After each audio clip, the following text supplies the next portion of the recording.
ନା ନାଇଁ?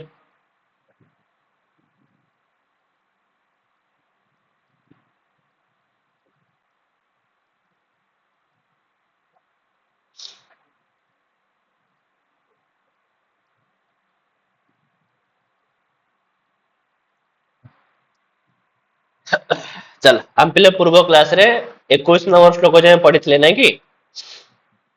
ନଳଙ୍କର ଶରୀରରେ ପିଲେ ଯୋଉ ଲୋମ ଥିଲା ଆଉ ଲୋମ କୂପ ଥିଲା ତାକୁ ବି ଆଉ ଛାଡି ନାହାନ୍ତି ପିଲେ, ତାର ବି ପିଲେ ଉପମା ଦେଇକିରି ତାକୁ ମଧ୍ୟ ପିଲେ ତୁଳନା କରି ଦିଆଯାଇଛି। ବର୍ତ୍ତମାନ ଶ୍ଲୋକ ନମ୍ବର 22 ରେ ଦେଖିବା ଆଉ କଣ ପିଲେ ବର୍ଣ୍ଣନା କରାହଉଛି ରାଜା ନଳଙ୍କ ବିଷୟରେ। କହୁଛନ୍ତି ପିଲେ କି ଅମୁଷ୍ୟ ଦୁର୍ଭ୍ୟାମରି ଦୁର୍ଗ ଲୁଣ୍ଠନେ ଧ୍ରୁବଂ ଗୃହୀତାର୍ଗଲ ଦୀର୍ଘ ପୀନତା ପୁରଃ ତତ୍ର ଚ ଗୋପୁର ସ୍ଫୁରତ୍ କପାଟ ଦୁରୁଧର୍ଷ ତିରଃ ପ୍ରସାରିତା। ଚାଲ କହୁଛନ୍ତି ପିଲେ କି ଅମୁଷ୍ୟ ଦୋରଭ୍ୟାମ ଅରିଦୁର୍ଗ ଲଣ୍ଠନେ ଅର୍ଗଳ ଦୀର୍ଘ ପୀନତା ଗୃହୀତା ଧ୍ରୁବମ୍ ଆଉ ତତ୍ର ଉରହ ଶ୍ରିୟା ଚ ଗୋପୁର ସ୍ଫୁରତ କପାଟ ଦୁର୍ଧର୍ଷ ତିରଃ ପ୍ରସାରିତା ଗୃହୀତା। ହେଲା, ଚାଲ ତାହେଲେ କଣ କହୁଛନ୍ତି ପିଲେ ଶ୍ଲୋକରେ? କହୁଛନ୍ତି ପିଲେ ଅମୁଷ୍ୟ, ଅମୁଷ୍ୟ ମାନେ ଅସ୍ୟ ନଳସ୍ୟ। ତ ଏହି ରାଜା ନଳଙ୍କର ପିଲେ ଦୋରଭ୍ୟାମ, ପିଲେ ଦୋରଭ୍ୟାମ ମାନେ ବାହୁଭ୍ୟାମ। ଦୋର ଶବ୍ଦର ଅର୍ଥ ମଧ୍ୟ ପିଲେ ବାହୁ ହେଇଥାଏ, ଠିକ ଅଛି। ତାହେଲେ ଦୋରଭ୍ୟାମ, ଆରେ ପିଲେ ଭଏସ କଟ ହଉଛି କି?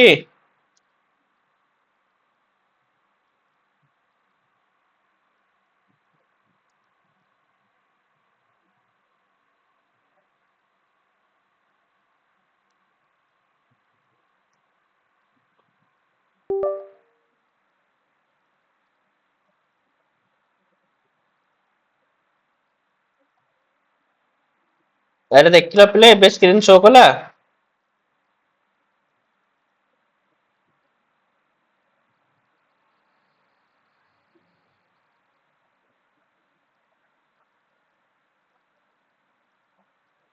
ନା ନାଇଁ?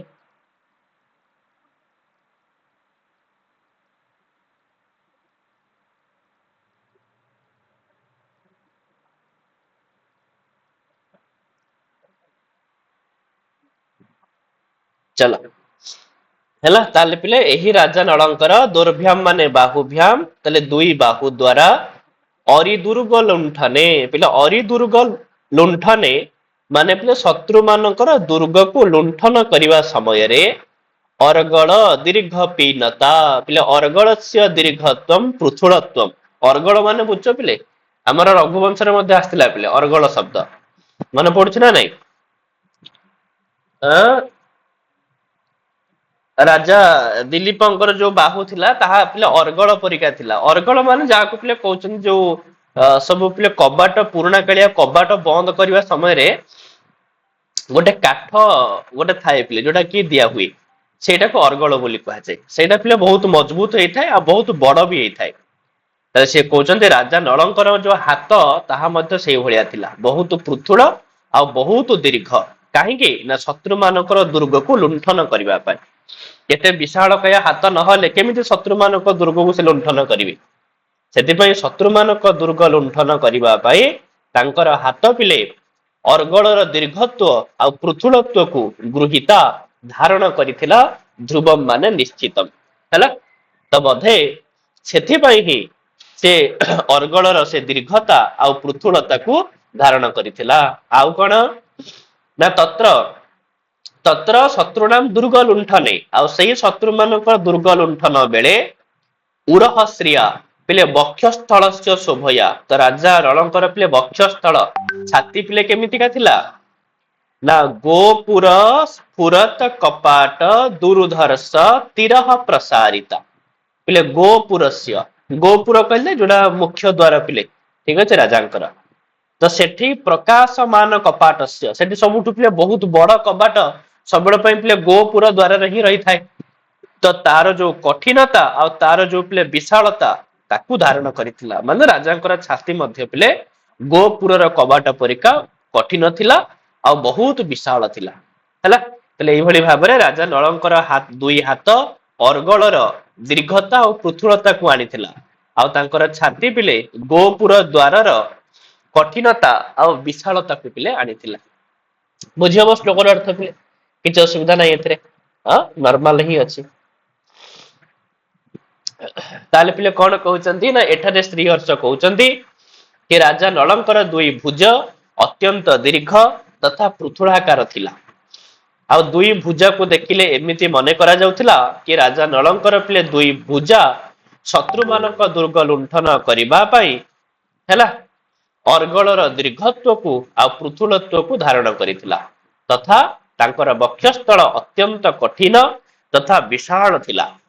ଆଉ ବକ୍ଷସ୍ଥଳକୁ ଦେଖି ଏମିତି ମନେ କରାଯାଉଥିଲା କି ରାଜା ନଳଙ୍କର ବକ୍ଷସ୍ଥଳ ଶତ୍ରୁମାନଙ୍କ ଦୁର୍ଗକୁ ଲୁଣ୍ଠନ କରିବା ପାଇଁ ଗୋପୁରର ପ୍ରକାଶମାନ କବାଟର କଠିନତାକୁ ଆଉ ବିଶାଳତାକୁ ପିଲେ ଧାରଣ କରିଥିଲା।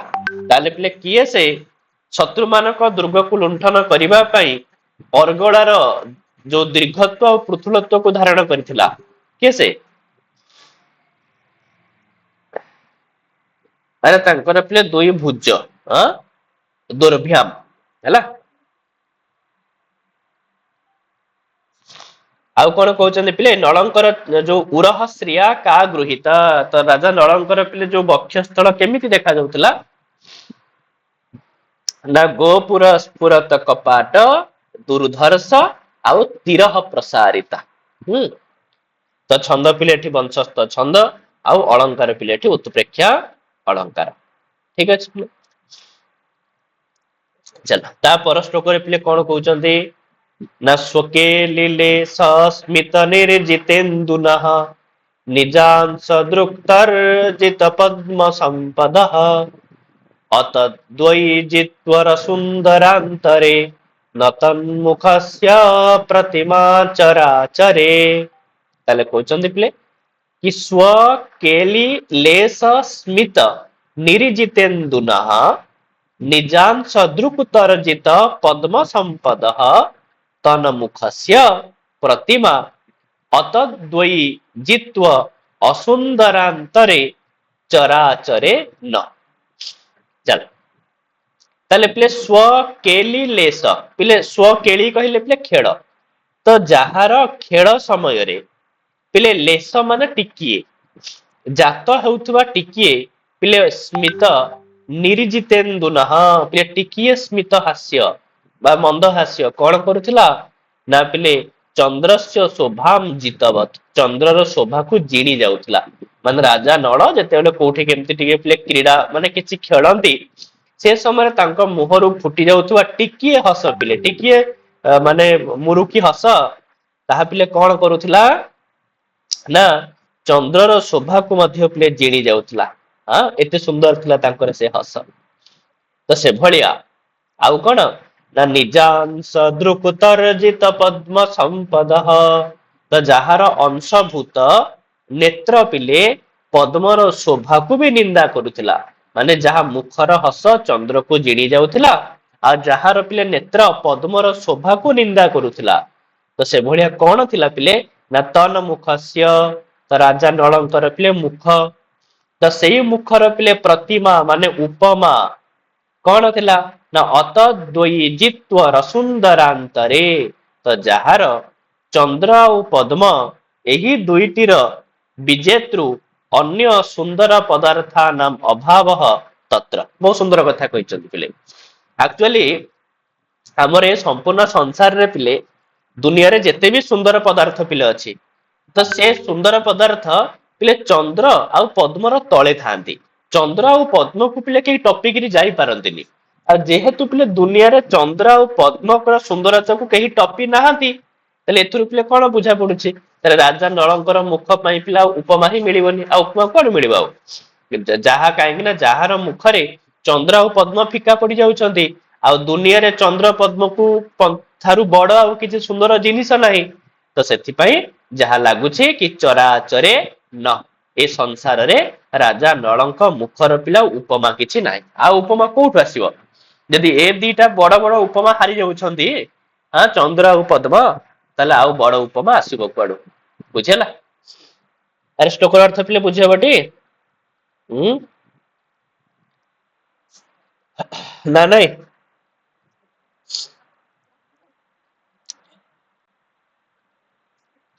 ହେଲା। ତାହେଲେ ସେଇ କଥା ପିଲେ ବ୍ୟାଖ୍ୟାରେ କହୁଛନ୍ତି କି ଏଠାରେ ଶ୍ରୀହର୍ଷ କହୁଛନ୍ତି କି ପିଲେ ଏହି ସଂସାରରେ ରାଜା ନଳଙ୍କ ମୁଖ ପାଇଁ କୌଣସି ଉପମା ପିଲେ ନାହିଁ। ଯେହେତୁ ଏହି ସଂସାରରେ ଚନ୍ଦ୍ର ଆଉ ପଦ୍ମର ସୁନ୍ଦରତାରେ ବିଜେତା ଆଉ ଏମିତି କୋଉ ପଦାର୍ଥ ନାହିଁ ଯିଏକି ଚନ୍ଦ୍ର ଆଉ ପଦ୍ମକୁ ହରେଇ ଦବ। ଆଉ ନଳଙ୍କ ମୁଖରେ କ୍ରୀଡା ସମୟରେ ଜାତ ହଉଥିବା ଟିକିଏ ବି ମନ୍ଦ ହାସ୍ୟ ଚନ୍ଦ୍ରର ଶୋଭାକୁ ଜିତି ଯାଉଥିଲା ଆଉ ନେତ୍ର ପିଲେ ପଦ୍ମର ଶୋଭାକୁ ନିନ୍ଦା କରୁଥିଲା। ଏଣୁ ନଳଙ୍କ ମୁଖ ପାଇଁ ଆଉ କିଛି ଉପମା ପିଲା ଆଉ ମିଳିଲା ନାହିଁ ହେଲା। ତାହେଲେ ପିଲେ କାହାର ଉପମା ଏ ସଂସାରରେ ନାହିଁ ନା ନଳଙ୍କର ମୁଖର ପିଲେ। ଛନ୍ଦ ପିଲେ ବଂଶସ୍ଥ ଛନ୍ଦ ଆଉ ଅଳଙ୍କାର ପିଲେ ଏଠି ଅଛି ବ୍ୟତିରେକ ଅଳଙ୍କାର। ଚାଲ ଆଉ ଗୋଟେ ଶ୍ଲୋକ ଦେଖିଦବା ଆଉ ପିଲେ କାଲିକି ପଢିବା ଆଉ। ତାହେଲେ ଶ୍ଲୋକ ପିଲେ କଣ କହୁଛନ୍ତି 24 ନମ୍ବର ଶ୍ଲୋକରେ ନା ସରୋରୁହଂ ତସ୍ୟ ଦୃଶେବ ନିରିଜିତଂ ଜିତାସ୍ମିତେ ନୈବ ବିଧୋରପି ଶ୍ରିୟଃ କୁତଃ ପରଂ ଭବ୍ୟମହୋ ମହୀୟସୀ ତଦାନନସ୍ಯೋପମିତୋ ଦରିଦ୍ରତା। ତାହେଲେ ତସ୍ୟ ଦୃଶା ଏବ ସରୋରୁହଂ ନିରିଜିତଂ ସ୍ମିତେନ ଏବ ବିଧୋଃ ଅପି ଶ୍ରିୟଃ ଜିତାଃ ପରଂ ଭବ୍ୟଂ କୁତଃ ଅହୋ ତଦାନନସ୍ୟ ଉପମିତୋ ମହୀୟସୀ ଦରିଦ୍ରତା। ତ ସେମ ଜିନିଷ ପିଲେ ପୂର୍ବ ଶ୍ଲୋକରେ ଯାହା କହିଲେ ଏଥିରେ ମଧ୍ୟ ଟିକେ ସେଇଭଳିଆ। ତାହେଲେ କଣ କହିଲେ ପିଲେ ନା ତସ୍ୟ ମାନେ ସେହି ରାଜା ନଳଙ୍କର ପିଲେ ଦୁଃସା ମାନେ ନେତ୍ର ଦ୍ଵାରା କଣ କରାଯାଉଥିଲା ନା ସରୋରୁହଂ କୁଆଡେ ଗଲା ହାରି ପିଲେ ସରୋରୁହଂ ନିରିଜିତଂ ପିଲେ ପଦ୍ମକୁ ଜିଣା ଯାଉଥିଲା ବା ପଦ୍ମକୁ ପିଲେ ହରେଇ ଦିଆଯାଉଥିଲା। ହଁ ରାଜା ନଳଙ୍କର ନେତ୍ର ପିଲେ ପଦ୍ମକୁ ନିନ୍ଦା କରୁଥିଲା। ଆଉ କଣ ନା ସ୍ମିତେନ ପିଲେ ମନ୍ଦ ହାସ୍ୟ ଯିଏକି ପିଲେ ବିଧୋଃ ତ ଚନ୍ଦ୍ରଙ୍କର ଅପି ମାନେ ମଧ୍ୟ ଶ୍ରିୟଃ ମାନେ ଶୋଭାକୁ ଜିତାହା ମାନେ ଜିଣି ଯାଉଥିଲା। ତାହେଲେ ନେତ୍ର ପଦ୍ମକୁ ନିନ୍ଦା କରୁଥିଲା ଆଉ ମନ୍ଦ ହାସ୍ୟ ପିଲେ ଚନ୍ଦ୍ରର ଶୋଭାକୁ ଜିତି ଯାଉଥିଲା। ଆଉ ପରମ ଆଉ ଏହି ପଦ୍ମ ଆଉ ଚନ୍ଦ୍ର ଠାରୁ ଅନ୍ୟ ଭବ୍ୟମ ସୁନ୍ଦର ବସ୍ତୁ କୁତଃ କୋଉଠୁ ବା ମିଳିବ। ମାନେ ଚନ୍ଦ୍ର ଆଉ ପଦ୍ମ ଠାରୁ ସୁନ୍ଦର ବସ୍ତୁ ଦୁନିଆରେ କୋଉଠୁ ବା ମିଳିବ। ଏଣୁ ଅହୋ ବଡ ଆଶ୍ଚର୍ଯ୍ୟ ତଦାନନସ୍ୟ ତ ନଳଙ୍କର ମୁଖର ଉପମିତ ତୁଳନା କଲା ବେଳେ ମହୀୟସୀ ଦରିଦ୍ରତା ତ ବଡ ଅଭାବ। କାହାର ଅଭାବ ପିଲେ ଉପମାର ବଡ ଅଭାବ। ଉପମା ମିଳୁ ନାହିଁ ରାଜା ନଳଙ୍କର ମୁଖକୁ ପିଲେ ତୁଳନା କଲାବେଳେ ହେଲା। ତ ନର୍ମାଲ ଅଛି ସହଜ ବି ଅଛି। ତାହେଲେ ବ୍ୟାଖ୍ୟା ଦେଖିଦବା। ତାହେଲେ ଏଠାରେ ଶ୍ରୀହର୍ଷ କହୁଛନ୍ତି ରାଜା ନଳଙ୍କର ନେତ୍ର ପଦ୍ମକୁ ଜିତି ଯାଇଥିଲା। ତାଙ୍କର ମନ୍ଦହାସ୍ୟ ଚନ୍ଦ୍ରର ଶୋଭାକୁ ଜିତି ଯାଇଥିଲା। ଆଉ ଏହି ସଂସାରରେ ପଦ୍ମ ଚନ୍ଦ୍ର ଠାରୁ ଭିନ୍ନ ଅନ୍ୟ କିଛି ସୁନ୍ଦର ବସ୍ତୁ କୋଉଠି ହେଲେ ନାହିଁ।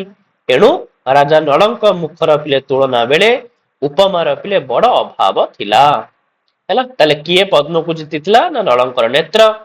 ଆଉ କିଏ ପିଲେ ଚନ୍ଦ୍ରର ଶୋଭାକୁ ଜିତିଥିଲା ନା ପିଲେ ତାଙ୍କର ସ୍ମିତ ହାସ୍ୟ ମନ୍ଦ ହାସ୍ୟ। ଆଉ ପିଲେ କେତେବେଳେ ବଡ ଅଭାବ ଦେଖା ଦେଇଥିଲା ନା ଯେତେବେଳେ ନଳଙ୍କର ମୁଖକୁ ପିଲେ ତୁଳନା କରାଯାଉଥିଲା। ତ ନଳ ମୁଖସ୍ୟ ଉପମିତ ତ ଛନ୍ଦ ଏଠି ପିଲେ ବଂଶସ୍ଥ ଛନ୍ଦ ଆଉ ଏଠି ମଧ୍ୟ ଅଳଙ୍କାର ପିଲେ ବ୍ୟତିରେକ ଅଳଙ୍କାର। ହଉ ଏତିକି ଥାଉ ଆମେ ପିଲେ 25 ନମ୍ବର ଶ୍ଲୋକରୁ କାଲିକି ପିଲେ ଦେଖିବା ହେଲା।